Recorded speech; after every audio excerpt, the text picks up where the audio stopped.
Hey guys, in today's video you will meet David McLean, a firefighter who died on duty and returned with a shocking vision of the end times. He saw the Antichrist, the false return of Jesus, and Daniel's prophecies being fulfilled before his eyes. What happened on the other side will give you goosebumps. Leave your like, subscribe to the channel, and activate the bell. And comment here from which city you are watching. Let's see how far this message reaches. My name is David McLean. I am 42 years old and have been a firefighter for almost 2 decades in Dallas, Texas. I've faced fires in 15-story buildings, impossible rescues in train accidents, and floods that engulfed entire neighborhoods. But nothing, absolutely nothing, prepared me for what happened that day. Not even physically. Not even spiritually.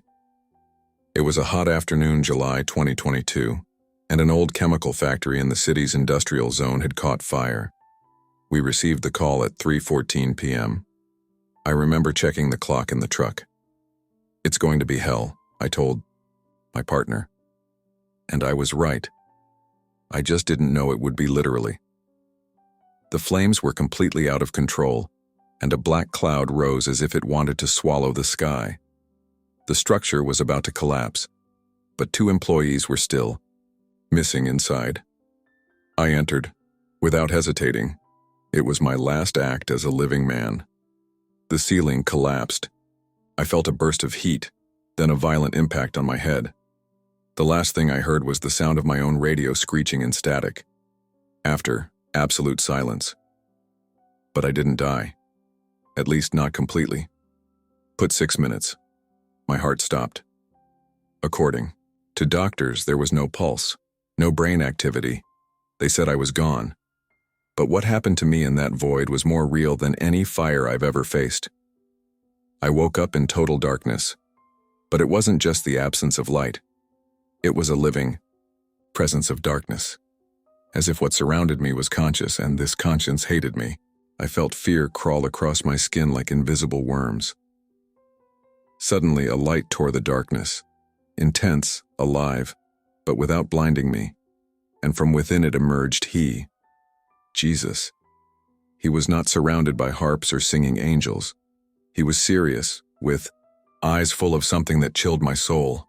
Urgency. David, fear not, but listen, time is up. Those words pierced my chest like a spear. I tried to speak, but my voice broke. Jesus raised his hand and showed me an image. The earth, cracking in half as if a spiritual earthquake had hit her. 3 prophecies have been sealed since Daniel, he said. Now they will be fulfilled before your eyes. And then, in an instant, the light swallowed me and everything changed. The light enveloped me with impossible speed, as if I were being sucked into the center of the universe. When everything finally stopped, I was floating above something I recognized immediately. The United States of America. But it was a map party, covered in cracks that spread like black veins. What I saw was not geopolitics. It was judgment. Jesus was at my side, but he didn't say anything right away. He just looked at me seriously. And then he pointed to the East Coast, where a huge glass tower, which appeared to represent Wall Street, collapsed as if hit by an invisible earthquake. The first seal has been opened, he said. Stability will be taken from the nation that once led the world. I watched horrified as the structures of the American economy crumbled like dominoes. Stock markets plummeted, banks closed, cities descended into chaos. I saw people fighting over food, looting pharmacies, and screaming in despair, "Who will save us now?" They thought they were invincible, Jesus continued. But they forgot that without me, even Colossi fall like dust in the wind. But then, he showed me something even more terrifying. A man emerging from the destruction. Tall, charismatic, with a look of hypnotic confidence.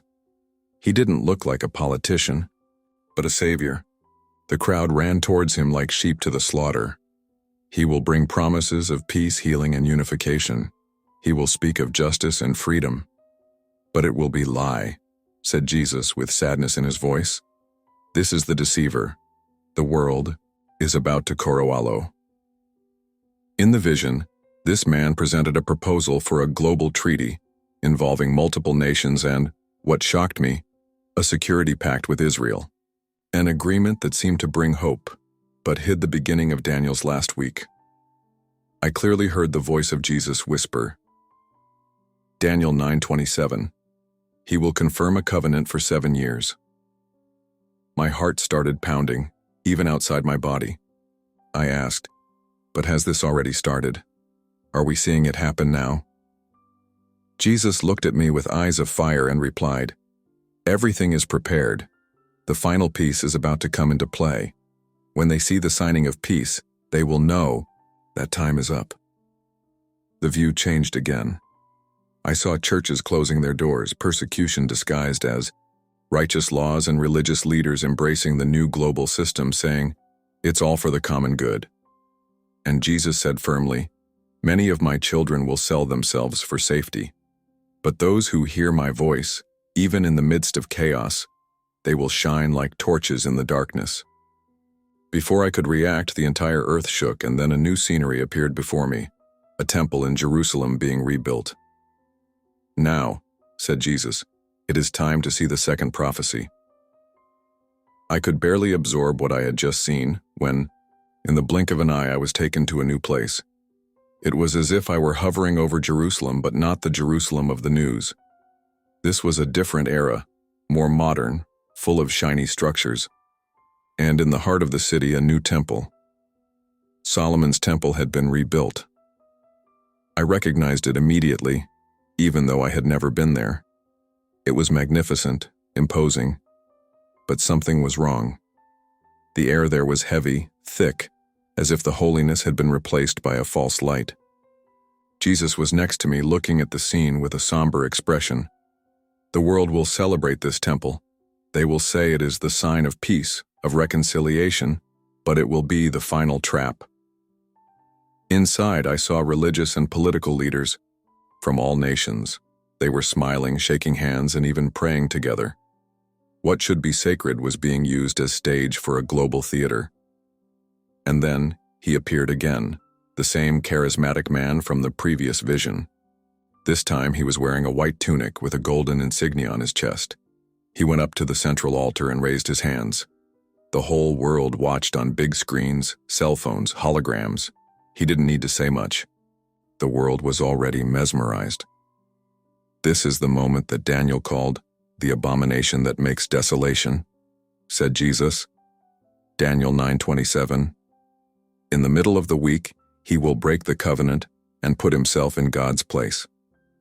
Saw the man sit in the Holy of Holies where no human being should sit.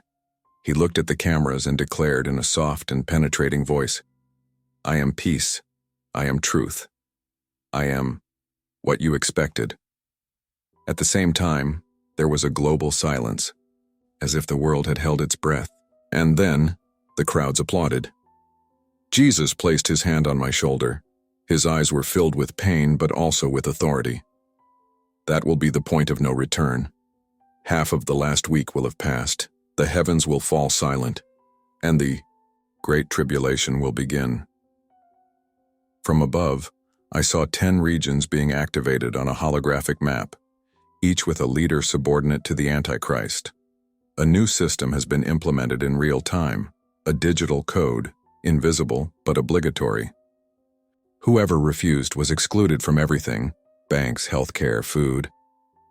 I saw people being arrested, persecuted, executed in secret courts. And then I saw something even more painful. Christians hiding, being hunted, denounced by their own family members. And many who said they followed me will deny my name to save their own skin, said Jesus. But those who endure to the end will be saved. Suddenly, the entire temple shook. Lightning cut across the sky, and darkness began to cover the world. Jesus then looked directly into my eyes. Now comes the third prophecy, the false second coming. When Jesus spoke those words, the false second coming, a piercing pain shot through my spirit. It was as if I had felt the anguish of billions of souls being deceived at once. The scene in front of me changed, again. Now I saw the skies being invaded by lights, as if a divine apparition was about to happen. People in the streets looked up, crying, falling to their knees, raising their hands. It was the most convincing spectacle the world had ever seen. I saw a figure descending between clouds surrounded by artificial glory, holograms, and synthesized celestial choirs. The whole world screamed, "He's back! He's back!" But something inside me screamed even louder, "It's not him." Jesus looked at me with pain on his face.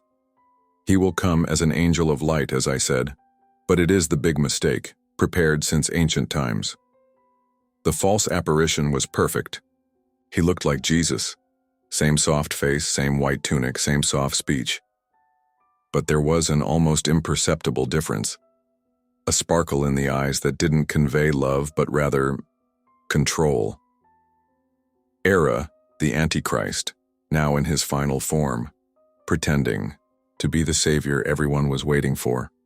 "He will show signs and wonders," Jesus continued. "He will cause fire to fall from heaven, heal the sick, even raise the dead, all with the power of deceitful." I saw crowds coming in packed stadiums with big screens showing the coming of the Messiah. Entire churches surrendered to him. Even some pastors who had preached the truth before now, they exalted him, saying, "It's him, he's among us." The prophecy of 2 Thessalonians 2 is being fulfilled, Jesus told me. God allows deception because hearts already loved the lie. Then something terrible happened. A mark began to be imposed on everyone who adored this figure. A sign invisible to the naked eye, but noticeable in the spiritual world. A code that marked the soul. Who received the mark? I could no longer hear the voice of God. It was as if they were sealed to eternal deception. I saw people crying when they realized it too late. I saw others running away, being hunted like criminals. Saw mothers hiding their children, crying out to God in silence, while drones watched the skies. And then I heard the sound that made me shudder, a trumpet. False. It was the announcement that the kingdom had arrived, but it was the reign of the beast. Jesus pulled me away from that vision urgently. His eyes were on fire now. The world will celebrate the lie and reject the truth, but in the darkest moment, true light will emerge. Now you will see the final separation between the wheat and the chaff. The sky behind him opened. An indescribable flash began to appear, not like before, theatrical or fake, but with a glory that burned the soul so pure. Now, David, the time has come to see what happens after the lie. The birth of my true kingdom. That light that appeared behind Jesus was not just a heavenly vision. It was the truth itself breaking the fabric of reality. While the world applauded the counterfeit second coming, the real heaven was beginning to tear like a veil about to be removed. Now, Jesus said firmly, you will see what has been promised since the beginning of time, not as a vague hope, but as an imminent fact. The scene changed again.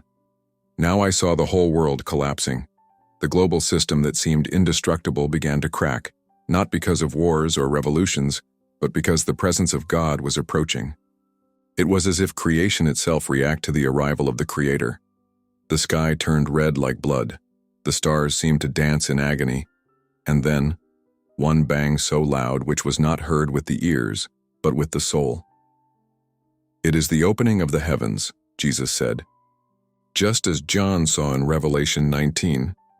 And then I saw it. He's really coming back. It wasn't like before. There were no doubts. There were no actors. There was no illusion.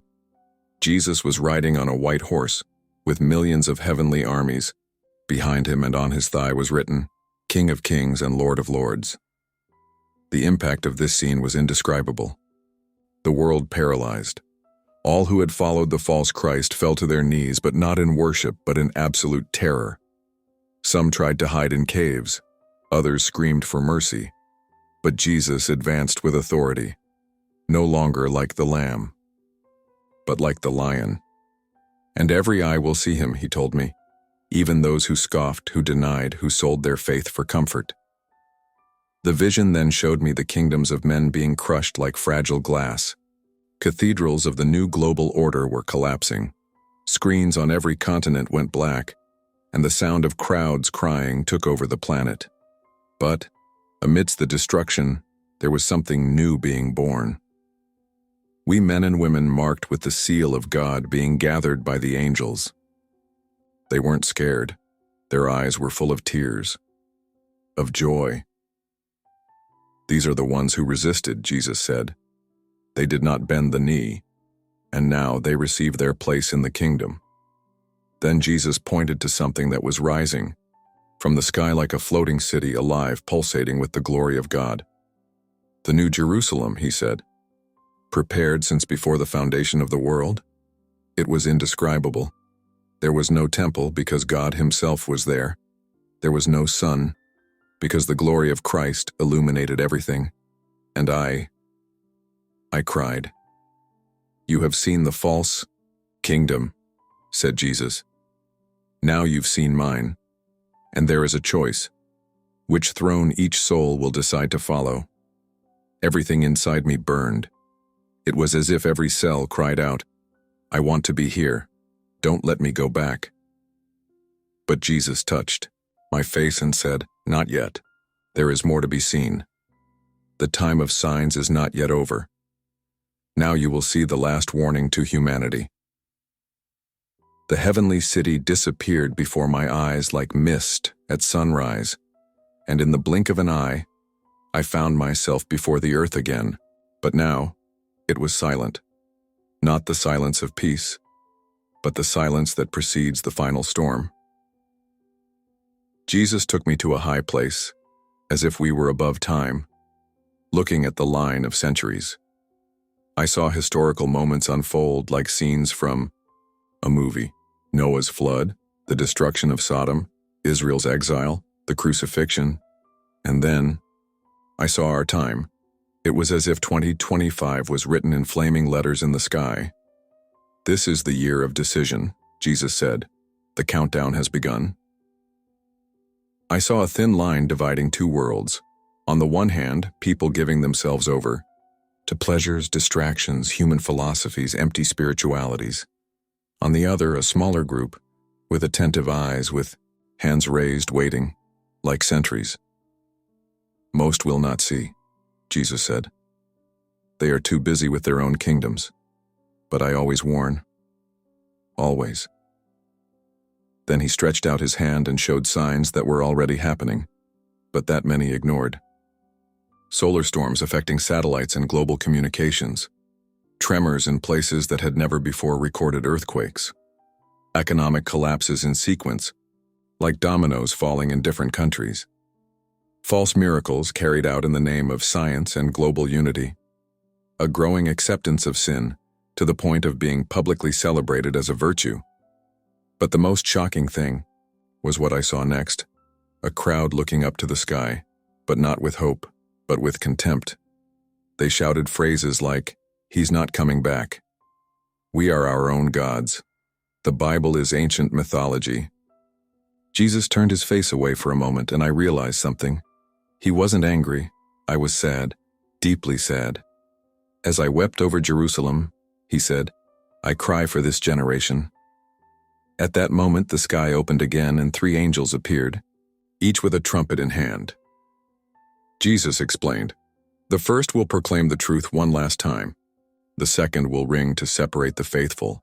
The third will proclaim justice. I saw the angels being sent to earth. They moved through nations, cities, villages, touching hearts invisibly, whispering conviction, awakening consciences, calling for repentance. These are the last called ones, Jesus said. After them, there will be no more excuses. I saw people having dreams, visions, being overcome by an inexplicable restlessness, and then making eternal decisions. Some ran to him, others. They chose the world.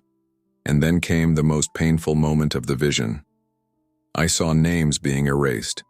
Books, gigantic like mountains, were being sealed. And when Jesus saw a name reject him by free choice, he cried, before blacking out. The time of probation is closing, he said in a firm voice. And when the last heart is sealed, the prophetic clock will strike its last hour. The earth began to shake. I knew that what came next was no longer a warning. It was greeting.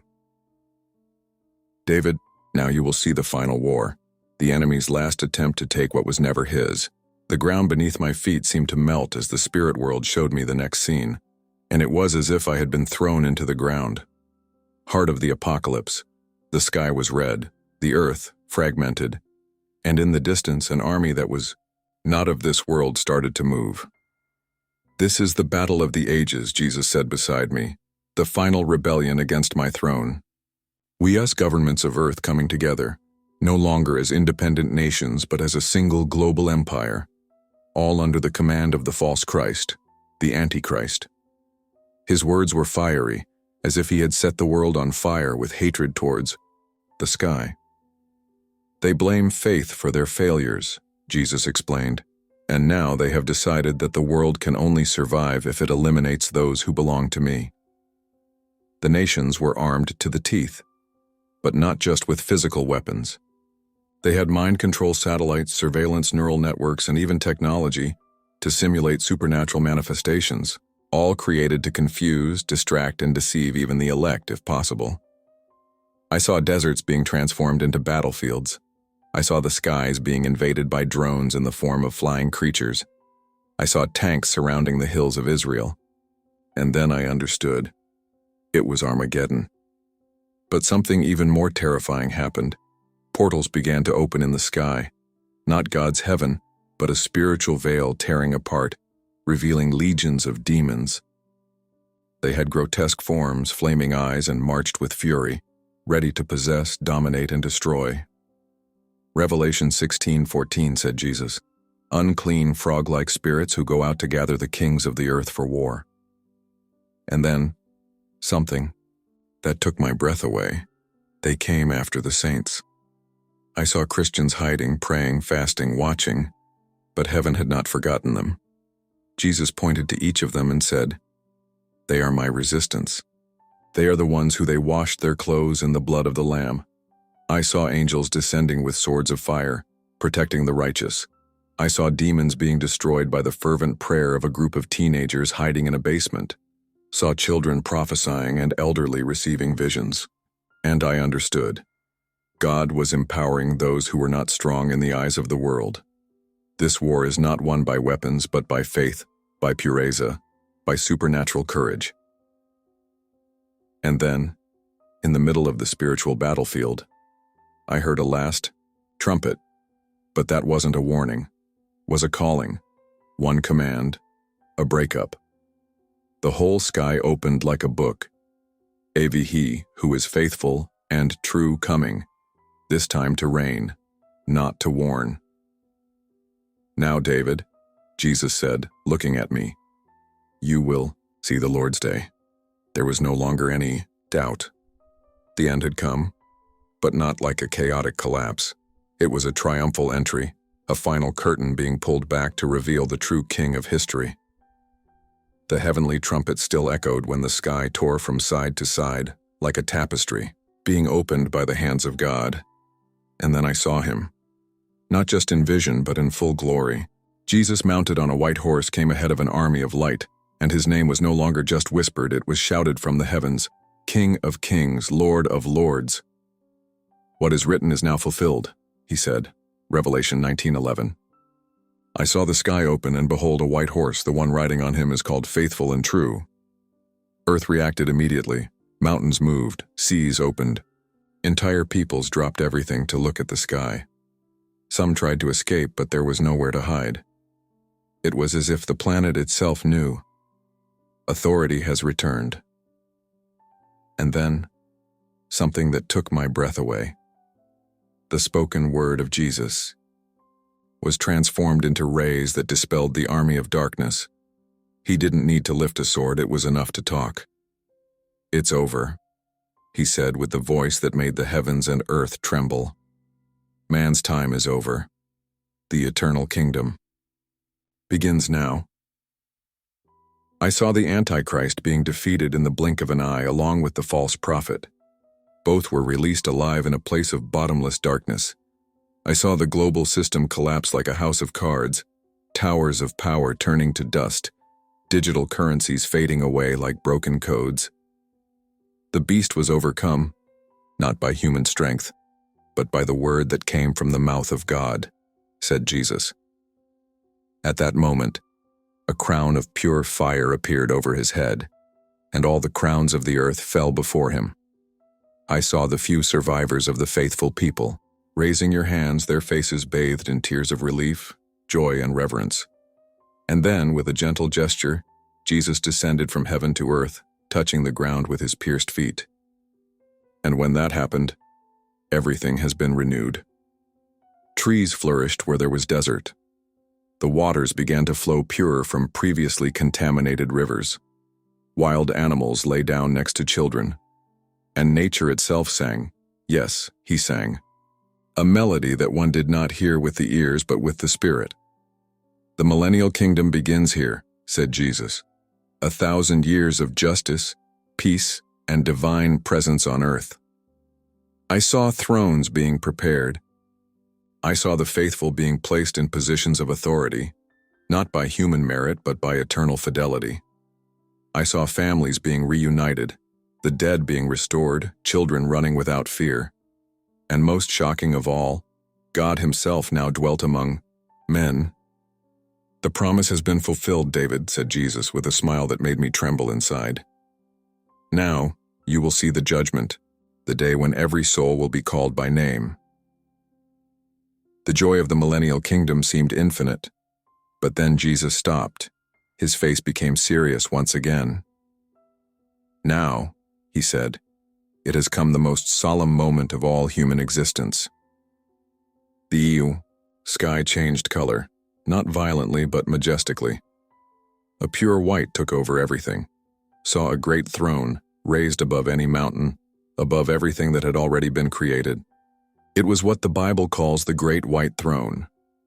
Revelation 20:11, Jesus whispered, I saw a great white throne and him who sat on it. From his presence, the earth and the sky fled, and no place was found for them. I felt small in front of that vision. Every human being that ever existed was there. Billions, trillions, from first to last. Nobody was missing. Everyone was standing, waiting for their name to be called. And then, it began. Angels appeared with gigantic books, each page illuminated with records of human lives. Not just external actions, but intentions of the heart. I saw powerful men tremble. I saw ordinary people being lifted up. Saw the hidden being revealed, both the hidden evil and the ignored good. Every soul will be judged with absolute justice, said Jesus. Nothing escapes the eyes of the one who sees everything. But then a new book was brought, minor, bright, with a golden seal that only Jesus could open. This is the book of life, he said. On it are the names of those who belong to me. I was shaking. Even though he is dead, even though he is just an observer, my spirit felt the weight of that moment. I saw people look up anxiously when their names were sought. Some cried with relief as they heard them being read. Others fell to their knees in despair when the silence confirmed they weren't there. Not because they were bad, Jesus said, but because they rejected my call until the end. I saw kings and celebrities being condemned and beggars being crowned. I saw people who had a reputation for holiness being turned away, and others whom no one had ever noticed being received with eternal honor. And then, something that broke my heart. Jesus wept. Yes, the king cried. For every name that was not in the book of life, he shed a tear. I died for them too, he said, but love does not force. And now, they made their eternal choice. I saw these souls being separated. A dark place with no return awaited them. There was no more argument, no more time. It was the final judgment. But at the same time, I saw those who were approved being taken into the New Jerusalem, entering through pearly gates, stepping on streets of transparent gold, and being received with an explosion of praise that shook eternity. And then Jesus looked at me tenderly, as someone who carries the pain and glory of the universe in his hands. David, there's just one thing missing. You need to go back. A generation has been waiting for this story. They need to know because time, it's ending. When Jesus said I needed to go back, my spirit screamed, no. How can anyone want to return to the world after witnessing what I saw? The sky was so real, so full, so right. But his eyes made me understand. My pain would now be my mission. You will not return the same man, he said. You will be my messenger. Your life will be an alarm to awaken those who sleep. Before leaving, he placed his hand on my chest. I felt an explosion of light pass through me, as if every cell in my body had been marked by the eternal. It was as if I had received something, an urgency, a divine spark that could no longer be silenced. Tell them that the prophecies are being fulfilled, that the last week is at hand, that the deceiver is moving, that the time is now. Say, the kingdom is real, judgment is certain, and repentance is still possible. And then, in a single second, everything disappeared. The light, the glory, the vision. Everything was sucked away, as if someone had violently pulled back the curtain of eternity. I woke up to an electric shock going through my chest. Chaotic. Sounds surrounded me. Machines beeping, voices shouting. We have a pulse, he's back, my God, he's back. I opened my eyes in the hospital. The doctor's face trembled. David, you were dead for 6 minutes. But you came back with full brain activity. This is impossible. No, it wasn't impossible. It was purpose. Over the next few days, I was overcome by an inexplicable clarity. I remembered every scene, every word of Jesus, every prophecy revealed. I began to write everything down, to study the scriptures with eyes I had never had before. And the more I studied, the more I realized it was all there. Always has been. Daniel, Matthew, Apocalypse. Everything connected like a divine clock, and the hand is already on the last hour. I lost friends when I started talking about this. I was ridiculed. They said it was a hallucination, that it was trauma. But I know. I know what I saw, and I'm here to tell you. False peace will arrive. The deceiver is among us. The temple will be rebuilt, the great tribulation approaches. But above all this, the King. It's already on the way. He will return, in truth, visible, in glory, and every eye will see him. And you? Will you wait until it's too late? Or will you understand now that everything that is happening in the world, it's just the beginning? Behold, I come quickly. Guard what you have so that no one takes your crown. Revelation 3:11. I'm David McLean. I died, I saw the end, and I came back to warn you. The prophecies are about to be fulfilled. Get ready. If you like this beautiful spiritual testimony, leave a like, comment on your impressions, subscribe to the channel, and don't forget to activate the notification bell to watch each new video and help us spread this message to a greater number of people. Until next time.